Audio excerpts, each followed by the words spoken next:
This old guy DIY video has to do with a Rossi single shot rifle shotgun combo that had what appeared to be light primer strikes. A friend of mine recently picked up this 243 barrel and he mounted it to the receiver and he took the thing out and tried to shoot. He was using his Remington Core-Lokt 243 100 grain ammo. When he went to shoot, the hammer would drop, but the gun wouldn't fire. So he squeezed the trigger over and over and over again, and you ended up with the primers looking like this.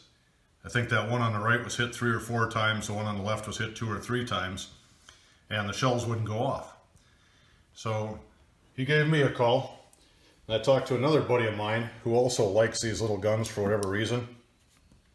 And this is the receiver that was having the problem.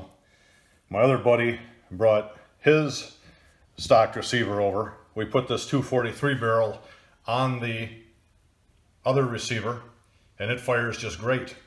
And the thing I noticed is with this one, when you pull back on the hammer, it's got quite a bit of resistance there. It feels like a strong hammer spring.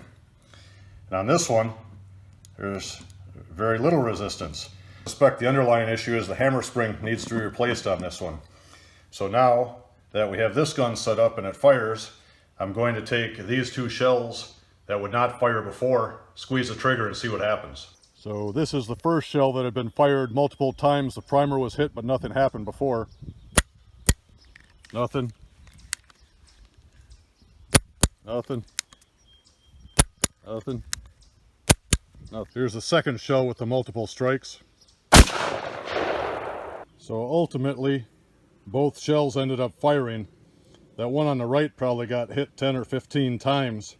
I would squeeze the trigger 3 times, rotate the shell 90 degrees, squeeze the trigger again. They both fired, but that one receiver still will not do anything other than dimple the primer. The second receiver fires every time with fresh ammo, so it looks to me like it's a weak hammer spring. Thanks for watching. Have a great day.